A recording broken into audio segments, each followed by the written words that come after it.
अवसरोना लाडू खाबो दोना दोना अवसरोना लाडू खाबो दोना दोना आवा पहुना लाडू खाबो दोना दोना आवा पहुना लाडू खाबो दोना दोना आवा पहुना अवसरोना लाडू खाबो दोना दोना आवा पहुना अवसरोना लाडू खाबो दोना दोना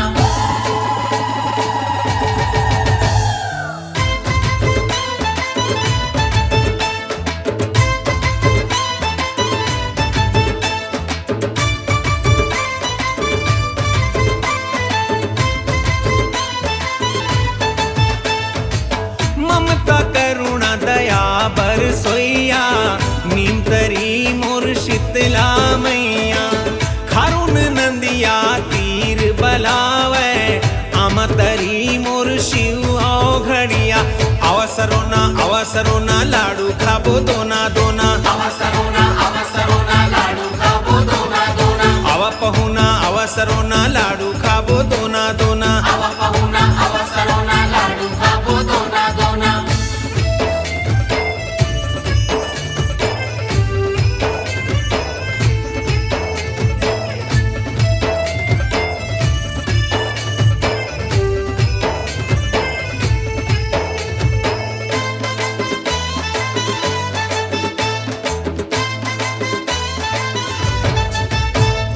ठाकुर दूध दहीला चढ़ावे बरई खवावे पान साहू डारे तेल दिया नामा सुनकर देवे तान चारों तरफ यदु गौ माता भक्तन जगह जगह गौठान आम पान के गवैया गावे गोस्वामी के धाम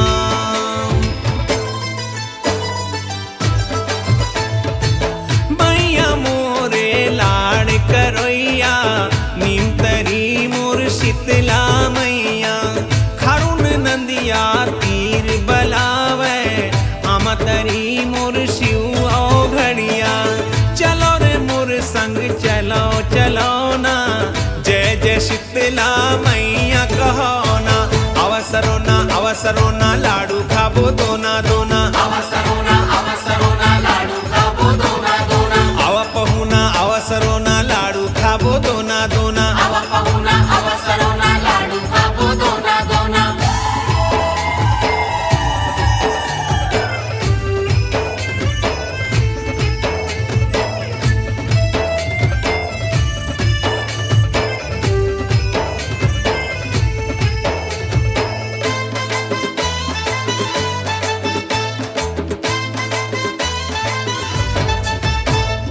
बड़े बड़े मछली कछुआ के पावन है बंधान जल चढ़ावे आवे कांवरिया गांव के शिवधाम सतनामी जय सतनाम गावे पंडित बाँचे पुराण कहूँ तक गूंजे जय भोले बाबा कहूँ गूंजे श्री राम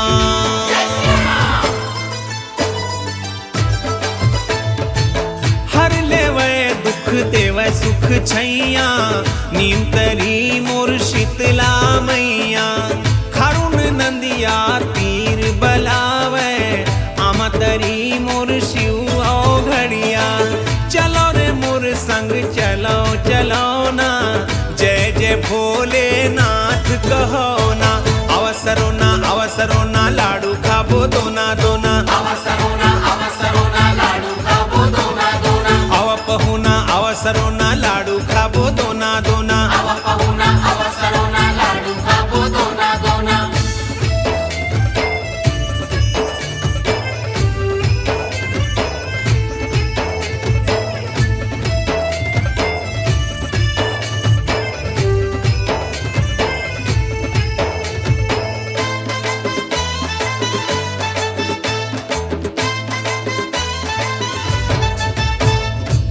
जौनी महादेव घाट में महादेव देव थे वरदान देरी शिव शंकर भोले बाबा गूंज थे गुणगान जीवन देवैया संकल्प अंगना गूंजे जय श्री राम।